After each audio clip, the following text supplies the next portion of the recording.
Hello friends, welcome to A24 knowledge official YouTube channel. आज के इस वीडियो में हम बात करेंगे Uttar Pradesh higher education service commission Uttar Pradesh उच्चतर शिक्षा सेवा आयोग की न्यू रिक्रूटमेंट नोटिफिकेशन, जो कि फ्रेंड्स यहाँ पर आपके असिस्टेंट प्रोफेसर पोस्ट के लिए इनवाइट की गई है। इसका ऑनलाइन फॉर्म आप कैसे फिल कर सकते हैं, इसके बारे में हम बात करेंगे इस वीडियो में। तो फ्रेंड्स, यहाँ पर जो आपका एज लिमिट है, एप्लीकेशन फॉर्म है, साथ में वैकेंसी डिटेल है, आपकी एलिजिबिलिटी कंडीशंस है, इससे रिलेटेड डिटेल्स मैं आपको पहले ही प्रोवाइड कर चुका हूँ। अगर आप मास्टर डिग्री होल्डर हैं रिलेवेंट सब्जेक्ट्स में और आप यदि नेट स्लेट या सेट पास आउट हैं, आप इसमें आवेदन कर सकते हैं। और इसके अलावा आपको जो नोटिफिकेशन लिंक है, वेबसाइट लिंक है, अप्लाई लिंक है, वो आपको यहाँ पर देखने को मिल जाएगा। इसके लिए आपको jobrasta.com पर आना है, लिंक आपको डिस्क्रिप्शन में दिया गया है। और फ्रेंड्स, इस वीडियो को स्टार्ट करने से पहले अगर अभी तक आपने हमारे चैनल को सब्सक्राइब नहीं किया है, सब्सक्राइब करें, शेयर करें, लाइक करें, जिससे आपको आने वाली सारी अपडेट्स मिल सके। बात करते हैं यहाँ पर इस वैकेंसी के फॉर्म फिलअप के बारे में। तो फ्रेंड्स, यहाँ पर जो ये पोर्टल है, यहाँ पर आपको सबसे पहले रजिस्ट्रेशन करना है और उसके बाद आप यहाँ पर लॉगिन कर सकते हैं इस सेक्शन से। और आपको यहाँ पर सिलेबस आपको सब्जेक्ट वाइज देखने को मिल सकता है और एडवर्टाइजमेंट भी आपको यहाँ पर मिल जाएगा। तो आपको सबसे पहले यहाँ पर फ्रेंड्स देखिए, जो फॉर्म है वो 3 मार्च 2021 से स्टार्ट हो चुके हैं और अगर आप एलिजिबल हैं तो आप इसमें अप्लाई कर सकते हैं। सबसे पहले बात करते हैं रजिस्ट्रेशन की। रजिस्ट्रेशन ऑप्शन पर आप क्लिक करेंगे। किस पोस्ट के लिए आप अप्लाई कर रहे हैं उस पोस्ट को सेलेक्ट करना है और किस सब्जेक्ट के लिए आप अप्लाई कर रहे हैं, तो आपको यहाँ पर सब्जेक्ट्स की देखिए लिस्ट मिल जाती है। आपके अकॉर्डिंग जो भी आपका सब्जेक्ट्स इनमें से है वो आप यहाँ से सेलेक्ट कर लेंगे। ये सेलेक्ट करने के बाद आपको यहाँ मिलता है, अगर आप यूपी निवासी हैं यस करेंगे और यहाँ से आपके टाइप ऑफ कैटेगरी सेलेक्ट कर लेंगे, SC ST OBC जनरल जो भी है वो आप सेलेक्ट कर सकते हैं। अगर नहीं है तो आप यहाँ पर नो भी कर सकते हैं। अगर आप PH कैंडिडेट हैं तो यस कीजिए। टाइप ऑफ डिसेबिलिटी स्क्राइब आपको चाहिए नहीं चाहिए, आप यस या नो कर सकते हैं। PhD डिग्री होल्डर है या फिर पोस्ट ग्रेजुएशन पास आउट है आप 19 सितंबर 1991 से पहले, तो फ्रेंड्स आप यहाँ पर यस या नो कर सकते हैं। इसके बाद नीचे है आपका पर्सनल डिटेल सेक्शन। तो सबसे पहले फर्स्ट नेम यहाँ पर मैंडेटरी है, तो आपको फर्स्ट नेम देना होगा। मिडिल या लास्ट नेम है, आप यहाँ पर एंटर करना चाहें कर सकते हैं। इसके बाद यहाँ पर आपको देना है आपका फादर नेम और इसके बाद आपको देना है मदर नेम। तो ये बेसिक जानकारी है जो कि आप यहाँ फिल करेंगे। आपका कोई भी एक ID प्रूफ, तो आपको यहाँ पर करना क्या है, मान लीजिए आप आधार लिखना चाहते हैं तो आपको यहाँ पर आधार कार्ड लिख देना है। और ये लिखने के बाद फ्रेंड्स आप यहाँ पर नीचे इसका नंबर दे सकते हैं। पैन कार्ड है, ड्राइविंग लाइसेंस है, कोई भी आप उसका नंबर यहाँ पर मेंशन कर देंगे। इसके बाद यहाँ पर है मोबाइल नंबर, अपना 10 डिजिट का मोबाइल नंबर आप फिल करें। इसके बाद फ्रेंड्स आपकी जो भी active and valid mail ID है वो आपको यहाँ पर फिल करनी होगी। और ये ध्यान रखिएगा, जो भी मेल ID आप फिल करते हैं ये आपकी एक्टिव होनी चाहिए। और साथ में फ्रेंड्स यहाँ पर यही आपका यूज़र नेम भी रहेगा, मतलब इसी के थ्रू आप यहाँ पर लॉगिन करेंगे, इसलिए ये आपका एक्टिव होना ज़रूरी है। 2 बार एंटर करने के बाद आप वेरीफाई करेंगे। आपका जेंडर अब आपको यहाँ से सेलेक्ट करना होगा। आपका जो भी DOB है वो आप इस कैलेंडर पर क्लिक करके आपका जो DOB है वो आप यहाँ से सेलेक्ट कर सकते हैं। और ये सेलेक्ट करने के बाद फ्रेंड्स आपको यहाँ पर मैरिटल स्टेटस सेलेक्ट करना है। आपका मैरिटल स्टेटस सेलेक्ट कीजिए। डिपेंडेंट है अगर आप फ्रीडम फाइटर के, तो आप यहाँ पर यस या नो कर सकते हैं और उसके बाद यहाँ से सेव एंड कंटिन्यू आप कर लेंगे, जिससे आपका रजिस्ट्रेशन प्रोसेस कंप्लीट हो सके। रजिस्ट्रेशन प्रोसेस कंप्लीट होने के बाद फ्रेंड्स आपको यहाँ मैसेज मिल जाएगा कि एक रजिस्ट्रेशन आपका हो चुका है। इस साइड में आपको एक पॉपअप विंडो मिलेगी। इसके बाद आप यहाँ पर अपनी मेल ID, आपका जो डेट ऑफ बर्थ है वो, और इसके बाद आपको यहाँ बताना होगा I am not a robot. और जैसे ही इस पर टिक होगा उसके बाद आप यहाँ से इसमें लॉगिन कर पाएंगे फॉर्म को फिल करने के लिए। लॉगिन करने के बाद फ्रेंड्स सबसे पहले ही आपको स्टार्टिंग में यहाँ एक लास्ट में ऑप्शन मिलता है माइनॉरिटी का। तो यहाँ पर अगर आप माइनॉरिटी कम्युनिटी से आते हैं, मतलब यहाँ पर जो भी आपकी माइनॉरिटी कम्युनिटीज़ हैं, जैन, सिख, बौद्ध, पारसी, मुसलमान, अगर आप उससे आते हैं तो यस कीजिए, नहीं तो नो कीजिए। उसके बाद अपना रिलीजन आप यहाँ से सेलेक्ट कर सकते हैं और उसके बाद यहाँ से आप इसमें सेव एंड कंटिन्यू कर देंगे। डाटा फ्रेंड्स आपकी सक्सेसफुल सेव हो जाएगी। इसके बाद ये है आपका एड्रेस सेक्शन। तो आपको आपका एड्रेस लिखना है, पूरा एड्रेस जो भी है आपका वो आप यहाँ पर मेंशन कर सकते हैं। और अगर ध्यान रखिए, अगर आपका एड्रेस छोटा है तो आप उसे 2 भागों में डिवाइड कर कर भी लिख सकते हैं। इसके बाद आपको यहाँ पर स्टेट बताना है, किस स्टेट के आप निवासी हैं। तो आपका जो भी स्टेट है वो आप यहाँ से सेलेक्ट कर सकते हैं। तो ऑल इंडिया वैकेंसी है, कोई भी इसमें एप्लीकेबल है अप्लाई करने के लिए, अगर आप इसकी एलिजिबिलिटी कंडीशंस को फुलफिल करते हैं तो। इसके बाद आपका पिन कोड आप यहाँ देंगे। अगर आपका correspondence and permanent address same है तो यस पर क्लिक रहने दीजिए, अलग अलग है तो उस कंडीशन में आप नो करके यहाँ पर अलग से एंट्री कर सकते हैं। तो यहाँ पर आपका एड्रेस सेम है तो यस कीजिए, अलग अलग है नो कीजिए और उसके बाद सेवन कंटिन्यू कर दीजिए। नेक्स्ट ऑप्शन आएगा यहाँ पर एजुकेशन क्वालिफिकेशन का। आप देखिए फ्रेंड्स, यहाँ पर दो ऑप्शन है। पहला ऑप्शन है discipline of arts, commerce, humanities, education, law, social science, science, language, library science, physical education, journalism and mass communication में आपके पास है, या फिर music, performing arts, visual arts या अदर ट्रेडिशनल इंडियन आर्ट्स जैसे स्कल्पचर, इनके अकॉर्डिंग आपका यहाँ पर आपकी क्वालिफिकेशन है वो आप यहाँ पर डिसिप्लिन को सेलेक्ट करेंगे। ये सेलेक्ट करने के बाद आपको नीचे ऑप्शंस मिलेंगे। अब सबसे पहले यहाँ पर आपसे पूछा जाएगा कि जो आप पीएचडी होल्डर्स हैं आप यहाँ पर है या नहीं है। तो फ्रेंड्स यहाँ पर देखिए आपके अकॉर्डिंग जो भी ऑप्शन आपका एप्लीकेबल है आप यहाँ पर यस या नो कर सकते हैं। इसके बाद पोस्ट ग्रेजुएट एग्जामिनेशन 55% मार्क्स के साथ आपने कंसर्न सब्जेक्ट में पास आउट है या नहीं है, ये आपको यहाँ पर बताना होगा। इसके बाद यहाँ पर आपसे पूछा गया है have you pass the post graduate examination with minimum 55% marks in relevant या अलाइंड सब्जेक्ट, तो आप यहाँ पर यस या नो कर सकते हैं। इसके बाद फ्रेंड्स यहाँ पर है do you have equivalent degree with minimum 55% marks on accredited foreign university, तो अगर आपने फॉरेन यूनिवर्सिटी से किया है तो आप इसके अकॉर्डिंग यहाँ पर यस या नो कर सकते हैं। इसके बाद यहाँ पर है आपका मास्टर डिग्री। तो सबसे पहले सब्जेक्ट्स के नेम या आपकी जो भी स्पेशलाइजेशन है वो आप यहाँ सेलेक्ट कर लेंगे। टाइप आपको सेलेक्ट करना है। इसके बाद यहाँ पर यूनिवर्सिटी का नाम आपको देना है, तो पूरा नाम आप कोशिश कीजिए यहाँ पर लिखने का।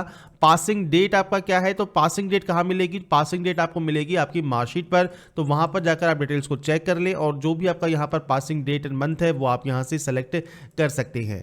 ये सेलेक्ट करने के बाद नेक्स्ट ऑप्शन आएगा परसेंटेज का। तो आपकी क्या परसेंटेज है वो आपको यहाँ पर मेंशन करनी होगी और ये एंटर करने के बाद आपको मार्क्स ऑब्टेन देने हैं और उसके बाद यहाँ पर देना है टोटल मार्क्स। तो आपकी मार्कशीट पर कितने नंबर्स आपने गेन किए हैं, कितने आपके हैं, ये आप यहाँ पर जानकारी प्रोवाइड कर सकते हैं। इसके बाद यहाँ पर आपसे पूछा जाएगा कि आप यहाँ पर नेट पास हैं, स्लेट या सेट पास हैं या फिर आप पीएचडी डिग्री होल्डर हैं। आप यहाँ पर अपने अकॉर्डिंग ऑप्शन को यस या नो करेंगे। अगर आप नेट पास आउट हैं इसमें आपको जानकारी प्रोवाइड करनी होगी। अगर आप यहाँ पर ये पास आउट नहीं है, आप स्लेट या सेट पास आउट हैं, तो आप यहाँ पर इसकी जानकारी प्रोवाइड करेंगे। तो सब्जेक्ट, एग्जामिनेशन बॉडी किसने कंडक्ट किया है, पासिंग डेट क्या है, रोल नंबर क्या है, ये बेसिक जानकारी आपको यहाँ फिल करनी होगी और इनमें से एक आपके पास होना जरूरी है। ऐसे ही जीआरएफ फेलो अगर आपने की हुई है आप यस कर सकते हैं, फेलोशिप नंबर दे सकते हैं, नहीं है तो आप इसमें नो कर देंगे। पीएचडी डिग्री होल्डर आप हैं तो यस कर सकते हैं, नहीं तो आप इसमें भी नो करेंगे। और इसके बाद फ्रेंड्स यहाँ पर जो ये ऑप्शंस हैं इनमें से अगर आप कोई भी फुलफिल करते हैं तो आप यस या नो कर सकते हैं। इसके बाद यहाँ पर देनी होगी आपको ग्रेजुएशन की डिटेल। तो सबसे पहले ग्रेजुएशन में आपने ग्रेजुएशन किससे किया है, इसके बाद आपकी सब्जेक्ट के स्पेशलाइजेशन जो भी है वो आप यहाँ पर एंटर कर सकते हैं। मेजर जो सब्जेक्ट्स हैं वो आपको लिखना जरूरी होगा। इसके बाद यहाँ पर आपके टाइप है, इसके बाद यूनिवर्सिटी है, पासिंग डेट है और उसके बाद परसेंटेज है जो कि आप यहाँ एंटर करेंगे। अब सब्जेक्ट स्पेशलाइजेशन में ध्यान जरूर रखिएगा, आपकी जैसे मेजर 3 सब्जेक्ट्स होती हैं और 2 आपकी यहाँ पर कंपलसरी होती हैं, तो आप कंपलसरी भी लिखना चाहें तो लिख सकते हैं और जो आपने सेलेक्ट की है वो फ्रेंड्स आप यहाँ पर एंटर कर सकते हैं। अगर आप मेजर अपनी सब स्पेशलाइजेशन लिखना चाहें तो वो भी आप यहाँ पर मेंशन कर पाएंगे। नीचे आपको मिलेगा एसएससी या एचएससी की डिटेल, मतलब 10th या 12th की डिटेल। तो सबसे पहले सब्जेक्ट या स्ट्रीम, तो इसमें ऑल ही आएगा। 12th में आपने आर्ट्स, साइंस, कॉमर्स किसमें किया है, इसके बाद सेम आपका रेगुलर है, डिस्टेंस है, इसके बाद यहाँ पर आपका बोर्ड का नाम है, इसके बाद पासिंग डेट है। आप लोगों यहाँ पर परसेंटेज सेम आपको एंटर करनी होगी, तो ये आप अपने अकॉर्डिंग यहाँ पर फिल कर सकते हैं। इसके अलावा फ्रेंड्स मान लीजिए आपके पास कोई अदर क्वालिफिकेशन है, सेम आप यहाँ पर डिसिप्लिन, सब्जेक्ट के नेम और आप यहाँ पर डिटेल्स को एंटर कर सकते हैं। जैसे मैंने सैंपल के तौर पर यहाँ पर सब्जेक्ट या आपकी जो आपकी स्पेशलाइजेशन है वो एंटर कर दी है, तो आप यहाँ पर पूरी सब्जेक्ट्स की एंटर करेंगे और कोई भी कोमा या स्पेशल कैरेक्टर आपको यूज नहीं करना। और इसके बाद सेम अपना पासिंग डेट, यूनिवर्सिटी नेम और सब डिटेल्स देने के बाद आप यहाँ से सेव एंड कंटिन्यू कर सकते हैं। इसके बाद यहाँ पर है एक्सपीरियंस। अगर आप करंटली वर्किंग में हैं और अपने एक्सपीरियंस को यहाँ शो करना चाहते हैं आप कर सकते हैं। अगर कोई भी एक्सपीरियंस नहीं है आप इसे डायरेक्टली स्किप एंड कंटिन्यू वाले ऑप्शन पर क्लिक कर देंगे। इसके बाद यहाँ पर फोटोग्राफ एंड सिग्नेचर आपको अपलोड करने हैं। जेपीजी फॉर्मेट में आप ये अपलोड करेंगे। 5 से 100 KB का साइज होना चाहिए जेपीजी फॉर्मेट में और यहाँ पर अपलोड वाले ऑप्शन पर आप क्लिक करेंगे, फोटो एंड साइन को सेलेक्ट करके अपलोड कर देंगे। तो फ्रेंड्स जैसे ही आप फोटो एंड साइन यहाँ अपलोड करते हैं आपको प्रीव्यू मिल जाएगा। प्रीव्यू मिलने के बाद आप इसे सेव एंड कंटिन्यू कर सकते हैं। यहाँ पर अब आपका आता है ऑप्शन पोस्ट ग्रेजुएट मार्कशीट का या डॉक्यूमेंट्स अपलोड का। तो ये आपको अपलोड करनी है जेपीजी पीडीएफ फॉर्मेट में आप अपलोड कर सकते हैं, साइज 100 KB से कम रहेगा।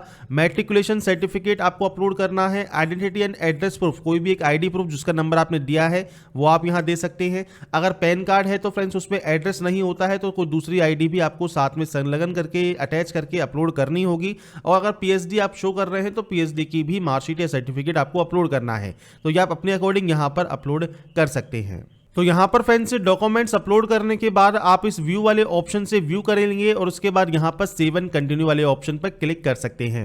इसके बाद आया आपके सामने डिक्लेरेशन सेक्शन। तो आपके खिलाफ कोई भी केस है, आपको कभी भी एग्जाम देने से मना किया गया है, आपके रोजगार के दौरान आपको कोई दंड दिया गया है, तो आप यहां पर अपने अकॉर्डिंग जो भी ऑप्शन आपका एप्लीकेबल है उसके अकॉर्डिंग ही आप ऑप्शन को यस या नो करेंगे। यहां से इसको डिक्लेयर करेंगे। डिक्लेयर करने के बाद आप यहां से इसमें रिव्यू करेंगे।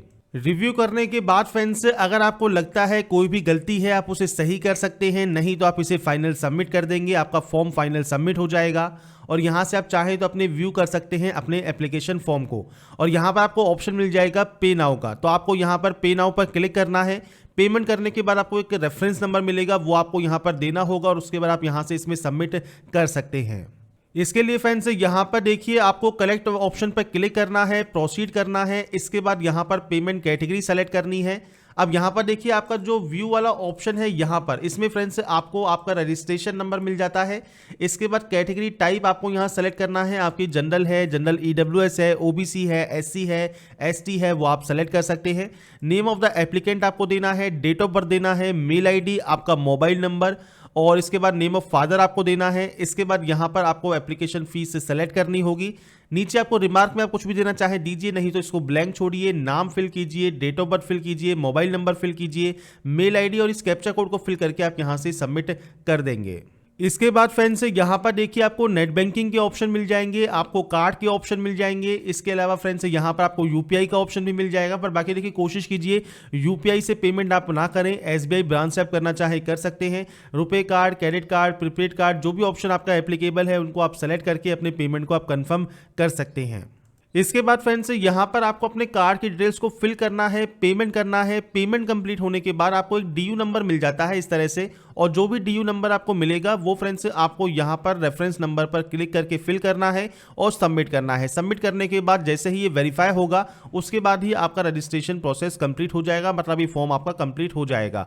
अब यहाँ पर देखिए जो आपका पेमेंट है उसको एक वर्किंग डे लग सकता है ट्रांजेक्शन को कंप्लीट करने के लिए, इसलिए हैंड टू हैंड अगर आपका यहाँ पर पेमेंट वेरीफाई नहीं होता है तो आपको टेंशन नहीं लेनी है, आपको वेट करना है और जैसे ही वो वेरीफाई होगा आपका ये सबमिट हो जाएगा और अपना फाइनल प्रिंट आउट आप निकाल पाएंगे। तो यहाँ पर फ्रेंड्स सारी प्रोसेस मैंने आपको बता दी है, कैसे आप यूपीएचईएससी का असिस्टेंट प्रोफेसर फॉर्म का फॉर्म ऑनलाइन फिल कर सकते हैं घर बैठे। स्टेप बाय स्टेप प्रोसेस के बारे में हमने इस वीडियो में बात की। अगर आपको हमारा ये वीडियो पसंद आया है तो लाइक, सब्सक्राइब एंड शेयर जरूर करें और बाकी की जानकारी के लिए ऐसे ही बने रहिए हमारे साथ, देखते रहिए हमारा YouTube channel analyse. Thanks for watching.